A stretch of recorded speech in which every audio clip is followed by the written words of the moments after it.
All right, we're live. All Hi, right. everybody. Hello. Welcome to another Next Level Coaching Call. What's up? All right, we've got Shannon Pyatt, Sheila Fejeran, James Harner, myself, Matthew Graham here today. So going to be pretty casual, laid back, but we were talking earlier, and we really want to talk about, we kind of named the topic, are you an agent or are you a CEO? So, well, I'm getting a lot of feedback. Somebody got a vacuum cleaner going on in the background? That's what it sounds like. Let me stop arguing over here. It sounded like a vacuum cleaner, wasn't it? I don't know. Yeah, that was weird. Yeah. Live. Let's vacuum, everybody. No. Are you an agent or are you a CEO? And the whole, background behind this is, just talking about, it kind of got started talking about a conversation about, what are agents doing for retirement? What's what's next in their life after this life of real estate? And then it kind of involved into, what you should be spending your money on. I see agents all the time. I'm a mentor for a lot of agents right now, also a real estate coach. And, I get agents every day coming up to me going, hey, I just got a call from this company, and for just $99 a month, blah, blah, blah. I mean, everybody who's on this has probably gotten that call 100 times, right? Yeah. At least. So, and, most of us on here, we probably tried most of those at one point in time, right? I mean, Man, I think I've wasted $50,000, $100,000 easy. Oh, yeah. Well, you know what they say? Some of the best. I talk about this all the time. It's like, Right. It's Only $9. Yeah, but you get, 10 of those at $99, right? You got $1,000 a month going out. But they say, some of the best salesmen are some of the easiest ones to sell, right? That's so true. and there are companies, and I have good friends that make $1 million a year selling real estate, but make $2 or $3 million a year selling shit to real estate agents. Yeah, right? And it's true. It's true. I mean, because we're easy to find. I mean, heck, we put our names on signs all over the place, right? We have billboards with our phone numbers on it and our email address. So we're easy to find and we're easy targets. So with that being said, I mean, let's just talk about that. I mean, what are you guys doing? What do you think are some musts on, kind of investing in your business right now? Where can you cut back and not spend money on? And then what does your retirement look like? How much are you putting aside? I guess let's talk about basic budget too. I mean, on every closing, how much are we putting aside for, taxes and marketing and retirement? So Well, let's face it, we're real estate agents. We don't pay our taxes, and we and we don't save for retirement. Yeah. Yeah, we don't save any money. So we're transparent about that. I say it all the time. We're good at two things: selling houses and spending money. Right. And that's the truth. Well, when I start working with someone, normally one of the first conversations I have when I sit down with them is about the budget, because it's so important. As it doesn't matter where you're at in your business, even if you're inundated and overwhelmed and behind the 8 ball, you've got to come up with a plan of getting out of that situation and making sure that you're in a position to decide what you're investing in. And, think about the difference of the word invest or spend. It's like, I don't want to just spend my money. I want to invest my money and invest in my business, invest in my retirement, invest in my future, and really thinking about what does that look like. And so you can do a basic budget for every line item expense that you have in your business. And Shannon and I have this conversation often, because he'll call me and say, okay, what do I do? And because, Shannon is an amazing salesman. He's just incredibly talented at what he does. So he's also an easy target. Yep. And so basically, I always put everything down between, do I have to have it to function? Or Right. is it something I'd like to have? And if it's a have to have, that means things like I have to have a phone. I have to have a vehicle. I have to have lock boxes if I'm a listing agent. I have to have signs. Then you get into things like, what do I want to have? Well, where's my business coming from? Meaning, what are my lead sources? Do I need to add additional lead sources or take away some of the lead sources that I have to add new ones? Because you've got to break down the ROI. And you should be breaking down your ROI on every lead source of exactly how much you're spending versus how much is coming in per month, per year, per quarter to determine whether or not you need to keep it, whether or not it's worth it. Because I can't tell you how many people I talk to that are blowing a ton of money on lead sources that aren't producing and aren't paying for themselves. Mm-hmm. If it's not paying for itself, you shouldn't be doing it. That's right. And unless you understand that there are some lead sources that you do have a ramp up on some of them, meaning a 3-month period or 6-month max, that if you're not at that mark, at least making enough sales to pay off of what you already paid and cover the cost of the lead source, you shouldn't have that lead source. That's just from a basic budgeting in the business. Do you guys want to add to that? Yeah, no, I agree. I think, Yep. you have to, if you're not starting to see result, I give everything 4 months if I'm testing it out, but this is also money I have put aside to test out new lead sources, right? I don't gamble with my kids' dinner, right? I don't put, I need to put shoes on their feet and put food on their table. I'm not gambling with that money on testing out a new lead source. Now, but if I am testing it out, I usually have 4 months budgeted out that I'm going to test it. If I don't start seeing results after 4 months, then I'm going to drop it sooner than later. And while you were talking, I was thinking about this, and I've actually been thinking about it for a couple of days. I heard something on the radio the other day. It takes a massage therapist, right, 2 years of schooling before they're licensed as a massage therapist, right? And it takes somebody just to cut hair, at least a year's worth of school to cut hair, right?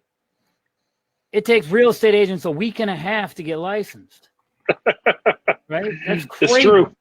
But think about that. I mean, so our education doesn't stop there, right? So anybody who's thinking about getting into real estate, here's what I'd say. You need to have enough money, but pretend like you're going to school for the next 2 years.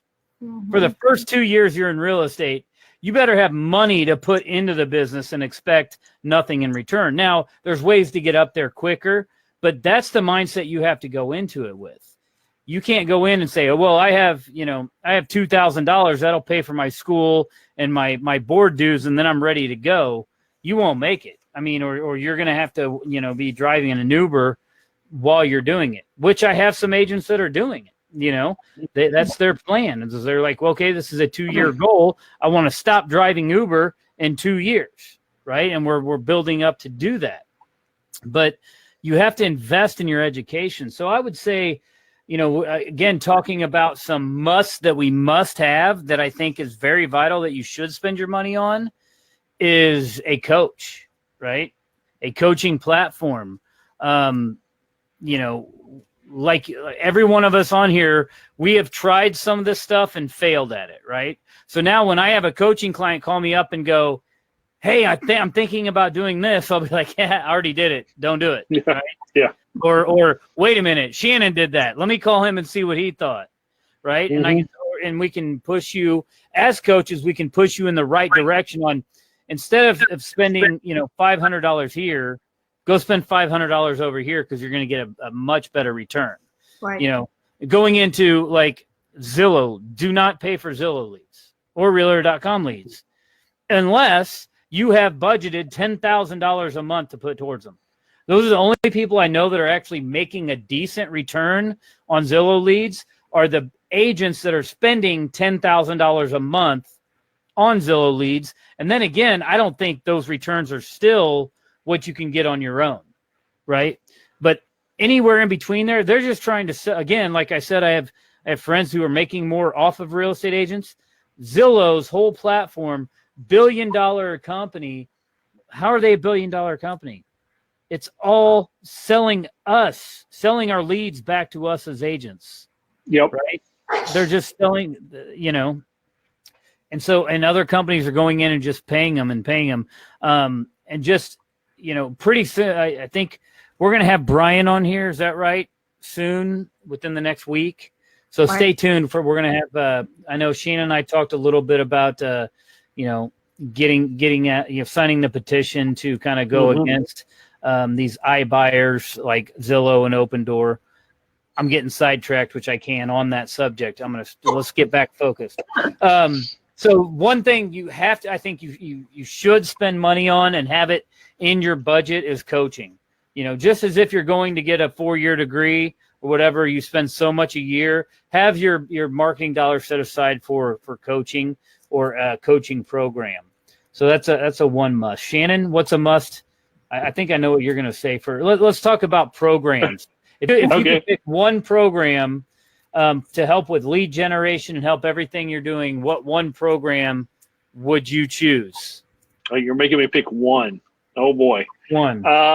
One. Wow. Okay. I don't know. I got two. I got one for buyers, one for sellers. Okay, let's hear them. All right. The one for buyers is KV Core. Plain and simple. It is an incredible tool. It's not the cheapest tool. It's what, $500, $600, $700 a month, something like that. I think in those lines, $1,000 down. So it's not the cheapest tool. But there are ways of getting it, at a discounted rate or getting it for free, right? So there are things like that. If you're interested in something like that, reach out to us. We'll tell you about that. As far as seller tools, it doesn't get any better than Listings to Leads. Listings to Leads is the number one tool for generating seller leads. In my opinion, I've generated over 5,000 seller leads in, I don't know, the last 5 years that I've been with them or something like that. So awesome. Yep. And that one's what, roughly $40 a month? Or it's $40 a month to start out. Right. Right. Depends on the amount of listings you have. Mm-hmm. Okay. Perfect. Yeah, but if there are people, it's not going to be that much. It's going to be less because that's if you're doing the bigger package for more listings. Right. Exactly. So James, what are some must spends on? Well, from my perspective, I've never stopped using a dialer system. I'm still using Mojo. It's going on 10 years now. I'm using Mojo. That enables me to reach out to past clients, reach out to buyers, reach out to sellers. I have segmented lists. You can get for sale by owners, you can get expireds, you can circle prospect, and all those would be individual systems that you're going to add into your business profile. So, from that one tool, you can have probably 5 different campaigns going on. And that's a Mojo, a 3-line dialer, costs me about $140 a month. 140. Okay. Yeah. Awesome. All right. So let's talk about, we got to wrap it up here in the next 10 minutes. I know we all have somewhere we have to be here. So it's going to be a short and sweet today, but let's switch gears a little bit and talking about, how much are you putting aside for retirement, or what does retirement look like for a typical real estate agent? Yeah, I mean, we all get those emails from your association about the 83-year-old realtor that just passed away the other day. Right. Yeah, I don't want to be that one. How about you guys? Yeah. No. I mean, I see it all the time. Those agents are still out showing, or still calling me, tell me more about this property. I'll be like, wow, you're still around? Like, you were old when I got in the business 21 years ago. Right? Fax You me know? the seller's disclosure. Right. Yeah, facts video. So I think there's important. I think there's really, pretty much, unless you have a spouse, significant other, I think there's two major ways to retire from this business. Obviously, we're talking about agents who make this career and it's not their second career, because there are a lot of agents out there that, they're already retired from one and have a good pension and all that coming in. And this is like their second, but, I think there's two ways. One is building some type of residual passive income through other means outside of real estate or related to real estate. Or two, which I love, is buying investment properties, right? And having a rental portfolio. I mean, come on, we're in the real estate business, selling real estate. If you don't own real estate, something's wrong here, right? Yeah, how can you advise other people to own when you don't own your own investments, right? Right. Exactly. So let's talk about that. What are some ways to build some residual passive income?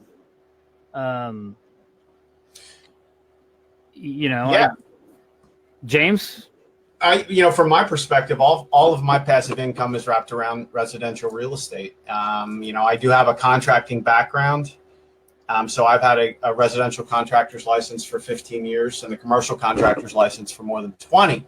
So, I naturally have an extension of my business that brings me passive income with our contracting and interior remodeling, kitchen and bathroom remodeling. That's one of the ways, but it's about having multiple streams of passive income. So to that, I've added rental properties. I have a portfolio of rentals. And to that, I've flipped a few houses a year. And, I'm not currently flipping because I don't feel like the market right now is conducive. We're reaching a crest, and I don't want to be caught holding inventory if there's an issue. Because most of my rehabs are, $60,000, $70,000 in repair expenses. Yeah, I don't want to be sitting on a bunch of change if we have an issue, and values are too high. I'm having too much trouble getting prices that I want to pay for things. So I've moved out of that and more into other passive, my other passive businesses. So. Yep. So I think it's something to think about. Sheila, do you want to talk about passive income and what you've done and what that looks like to you? Well, I also come from a construction background, working with builders for years, and so I've done fix and flips. I have a portfolio of investment properties. I have started dabbling and looking in the commercial end of it, which is actually super interesting for anybody who really gets into this. You can get into the multifamily, 1 to 4s, or you can get into actual apartment buildings or into actual strip malls. And the thing I love about commercial, and unless you've done commercial, you really don't know this. But when you look at commercial, if you look at a strip mall, the frame or the building itself, the shell, is what you own as the owner. But the cool part is the inside or guts of it is paid for by the tenant. So the tenant has to pay to redo the walls, pays to change the AC out, or anything that happens within the building, they pay to fix. So I love commercial from that perspective, because I've had multiple properties flood on me that I've had to literally spend 40, 50 grand gutting and redoing. I've had to grade yards and all sorts of stuff to fix properties.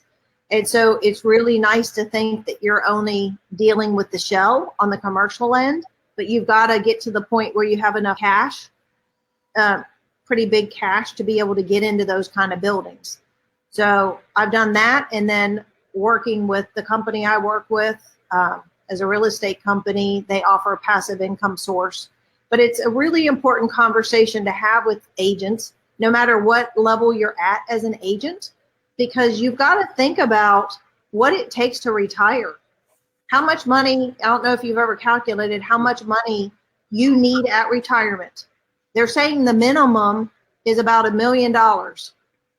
And depending on the age that you're at when you start saving, it can be upwards of 2 to 5 million that you need to save to make it through retirement. And that's not even accounting for if you have some kind of catastrophe, health scare that costs you $1 million or whatever, that isn't covered by your insurance.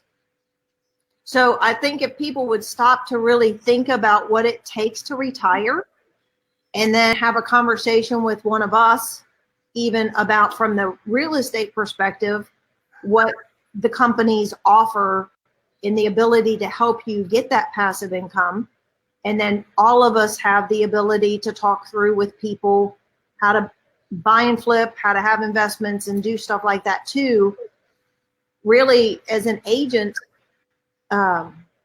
you can't just be thinking about your next deal. And a lot of people do. A lot of people are just thinking about, I want to make this commission because I want to buy a new car. I want to make this commission because I want to pay off that debt. Well, you need to think bigger. And that's what we're here for. We're here to help people think bigger, that it's so much more than just that next transaction. Yeah. I mean, Get off the treadmill.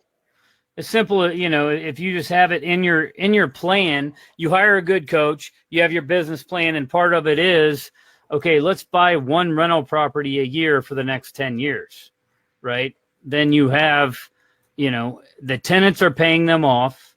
You have 10 properties, I don't know, 150,000 each, $1.5 million, paid off, and then as it's growing, right, you're paying them down even quicker, and you're taking it and you're doing the snowball effect. And I truly believe, I don't buy into everything Dave Ramsey says, but I buy into a lot of what he says. I disagree with him on some stuff. But one thing I love that he says is, if you live like no one else today, then you will live like no one else tomorrow. That means everybody right now, especially with the shifting market coming, I've been saying this, I think now for about 6-8 months, is you really need to cut your expenses. You need to trim that fat.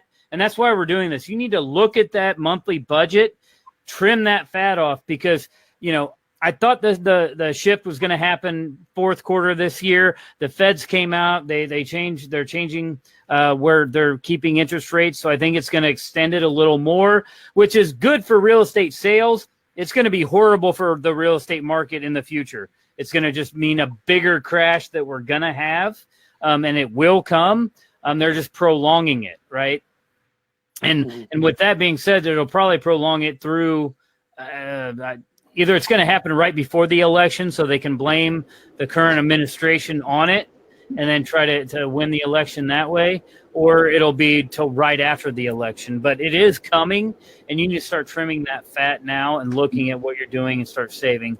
Again, Shannon mentioned it. I don't know many agents who haven't had some type of tax, at least bill come in that was a little off from what they were expecting or from what they saved. So make sure you're setting aside that. And with that, Matt, just to make sure people know, so normal tax is 17%. As an agent, self-employed, and a lot of people don't realize this until it's too late, you have an additional 15% tax being self-employed. So you really are in it, and unless you're making a lot of money, you're in about a 33% tax bracket. So out of every check, you need to take that additional money and stick it in a savings account so that you're prepared for the tax season. And the other thing that you really need to do from the get-go is create a QuickBooks Online account and start funneling all of your expenses through one checking account. And you can't get a business account unless you're an LLC. But until you become an LLC, you can always set up a separate checking account that is funneled into QuickBooks Online, that you have one debit card from that account that you use to pay for everything in your business, so that you can identify for your tax purposes to get ready for what you're going to owe. Those are two huge keys: the QuickBooks Online with a separate checking account and debit card, so you're not putting it through your personal account, and then saving the money for your taxes from every check. Awesome. All right, guys. Well, we got to jump. So we'll see everybody next week, same time, and help you get your business